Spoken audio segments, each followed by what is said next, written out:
a world where video game streaming is the next big craze since pause, one man wants to fight against the odds and dominate the industry. That man is Optomitron. Optomitron. Optomitron. Optomitron. Here for your entertainment. Optomitron. Optomitron. Optomitron.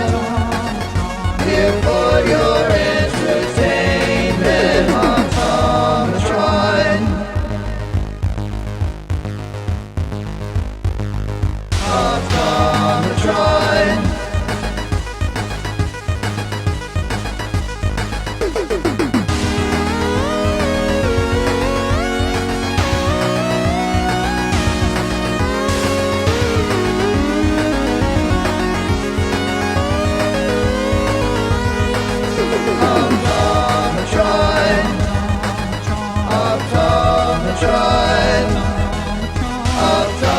Optomitron, here for your entertainment. Optomitron.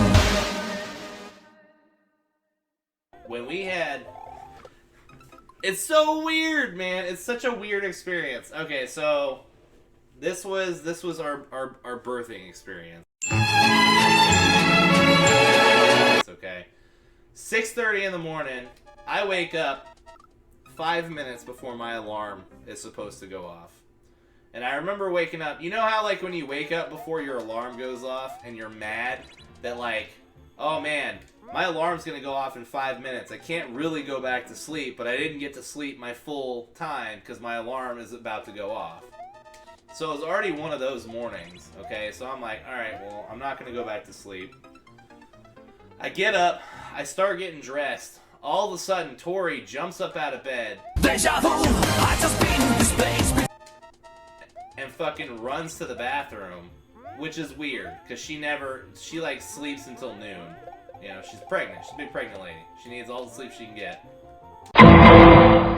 So it's like, she's getting up, and she runs to the bathroom. She comes back, and she's like, I think my water just broke. And I'm like,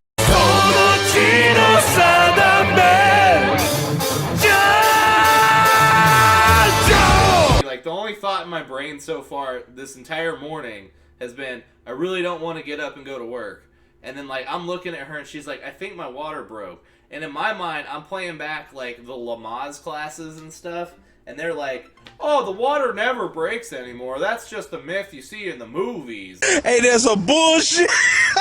Water never breaks until you actually come to the hospital. It rarely happens. But we get a lot of women that pee on themselves. And then they come in and say that their water's broken. And we have to be like, no, you just peed yourself. You just peed yourself. That's... Peeing your pants is cool. Consider me Miles Davis. So I'm like looking at her and like in my brain I'm just like, are you sure you didn't just pee yourself? And she's like, I just went to the bathroom and peed and it's still coming out everywhere. And I look down and there's just like a puddle on the ground.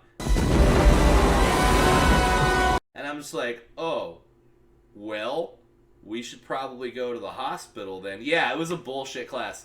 Hold on. Before I tell the rest of this story, let me tell a side story real quick. The lady that taught our Lamaze class, we went in there the first day. She's wearing a sleeveless corduroy turtleneck, okay? That's the lady that taught our Lamaze class. So, that's all that needs to be said about our Lamaze class. And the first day, the only thing she talked about was, if you want to get the placenta encapsulated, we can do that for you here at the hospital. Oh, that's nasty. Oh, they're so nasty. It's not that weird. Lots of people do it. And I'm just like, what the fuck, dude? I thought that was a myth as well. I thought only rich people did that in Hollywood. That's real? People do that? We can encapsulate the placenta for you so you can eat it. Fucking weird, dude. This is so weird. It's fucking tasty human meat. Let me get back to the story, though. So, we get to the hospital. We get checked in. We get back there. They put us in like a little, like, I guess it's a hospital room, but it's like a pre-hospital room. It's like where the doctor has to come in and be like, oh, are you really having a baby? Before we bring you back to the room that the baby's going to be born in. And so we get back there. The triage, yeah. And so we get back there to the triage. We're sitting there. Tori's like, my pants are soaked. My socks are soaked. It's cold in here. They gave me this thing to put on. Like, what am I supposed to do with my wet clothes? So, like, now I'm digging through cabinets and shit in this room, like, looking for a bag. And finally, I went out and I found, like, the maid, like, the lady, or I guess the maid, the lady that's cleaning up the other rooms. And I'm like, hey, like, we got some wet clothes in here. Do you have a bag or something? And I think she hands us, it's a trash bag, but it's also like a hospital bag that's got like the hospital logo and shit on it. So it looks like a gift bag almost. It looks like a gift bag to put her clothes in. So we get that done. Lady comes in. She's like, oh yeah, you're having a baby today. So we finally get to go back to the other room. The main reason I wanted to tell this story is because we get back there, all of our family shows up, because, like, it's not a traditional hospital room anymore. The room that they bring you back into, that's where everybody is, that's where you are, your family is, the baby's born in that room, everything happens in the same room, okay? So it's a big, like, suite with, like, a hospital bed, like, an area for the baby, and then, like, a bathroom with a tub and a shower in it, and then, like, couches for like the family to sit in. So everything happens in the same room. So we get back there, all our family starts showing up. Tori's in a lot of pain. The TV is going the whole time.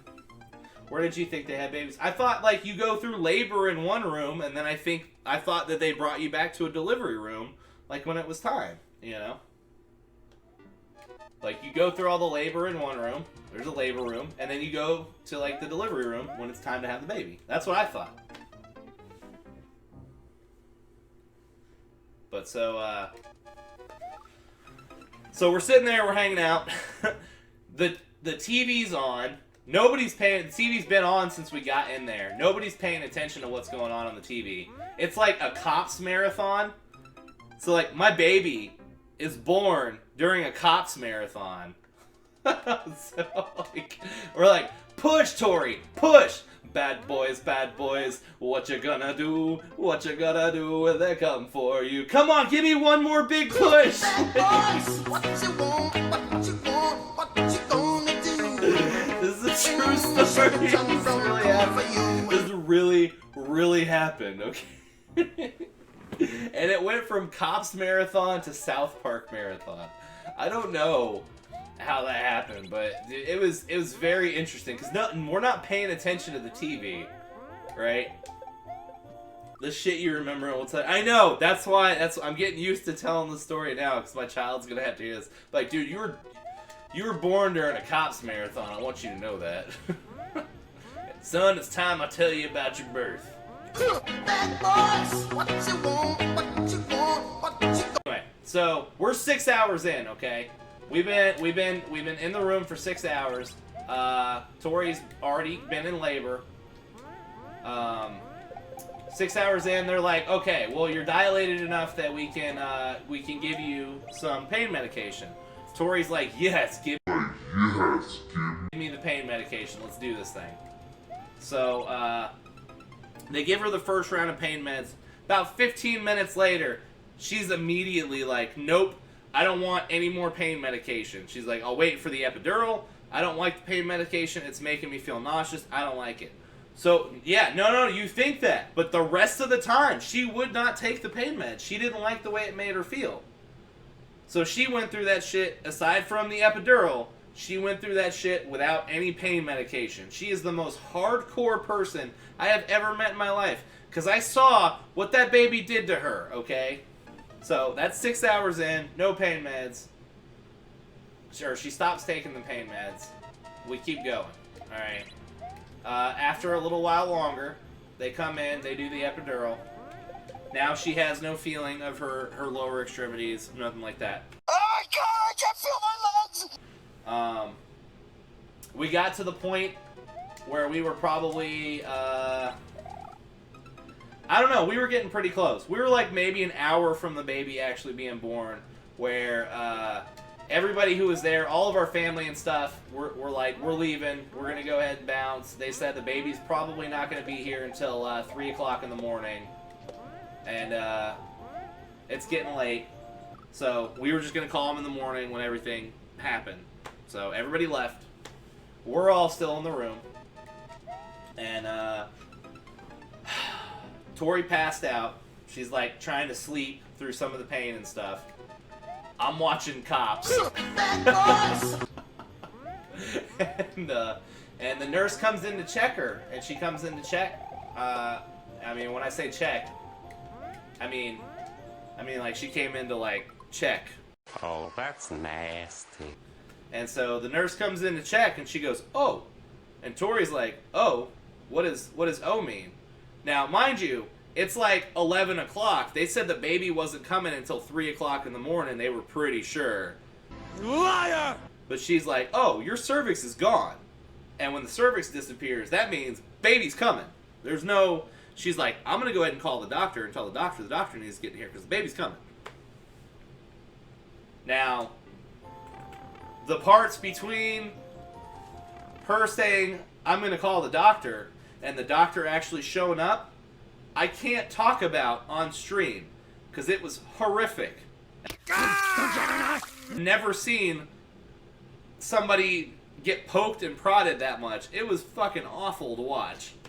It was gross, okay? There was just a lot of poking and spreading, and nobody should have to go through that. I've seen beach bathtub videos that didn't involve this much intrusiveness into somebody's body. I'm not at the beach, this is a bathtub. Awful, okay? Doctor finally shows up. Baby's starting to come out. The doctor's like, push, or whatever. I'm holding her leg. By the time the baby finally came out, I'm like, because I'm holding one leg, the nurse is holding the other leg, we're pulling her legs back. Baby comes out. And when I saw the baby come out, like, I just saw the top of his head at first.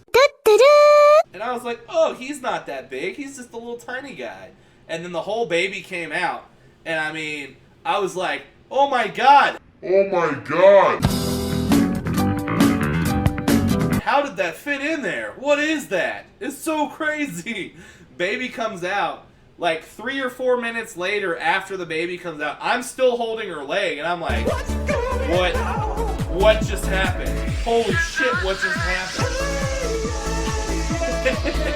The doctor's like, do you want to cut the umbilical cord? And I was like, yeah, sure. They're like, you can let go of her leg now. And I was like, oh, okay. I only just put her leg back down.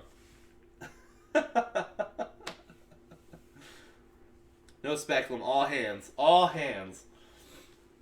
And so I go to cut the umbilical cord, and it doesn't feel flesh or umbilical cord or whatever. It cuts, it's like jelly. It's like a hard jelly. That's because nobody can resist Jell-O. So like I snipped, and I didn't get all of it. I snipped again, I didn't get all of it. I snipped like 2 more times and finally got all the way through the umbilical cord. It was crazy, dude. Wet rubber, yeah. Don't cut the baby. Yeah, no, it was crazy. The biggest thing that I was getting at was the end of the story, right? Okay, so we talk about not liking other people's kids, and the entire 9 months. Let me get somewhere serious real quick.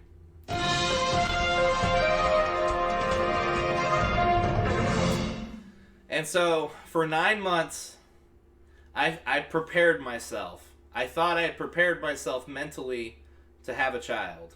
Okay, I thought that I would be ready for it. I thought that, about everything, just about changing diapers, about how to hold a baby, about the crying, the incessant crying and stuff. I thought I'd prepared mentally. Like, I was ready for this. I was not ready. I was not ready, dude. When I first saw his face and him come out, I fucking lost my shit. I, just real tears, dude. Just so bad. I was just pouring down crying. And, like, my dad was the only person that came back up to the hospital. And so he was born at 11:15, I think, 11:15, 11:30. My dad came back up to the hospital. So at this point, it's probably like 12:30. And I met my dad out in the parking lot. And the only thing that was going through my mind the entire time was, I want to be a good dad. I want to be a good father. I want to be a good dad. And I just kept thinking about just how anybody could ever be a shitty parent.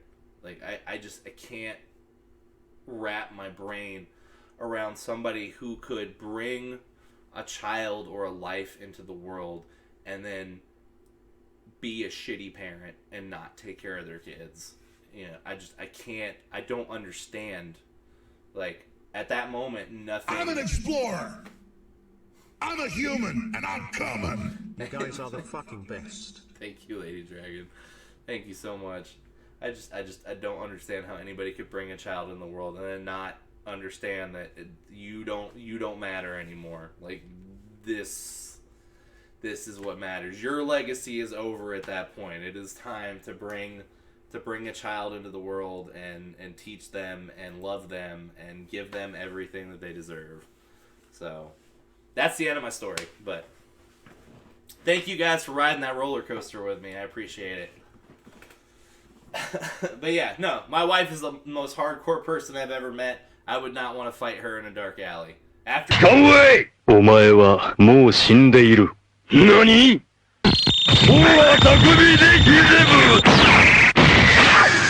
？After seeing that shit, no. I can't. The human body is fucking insane.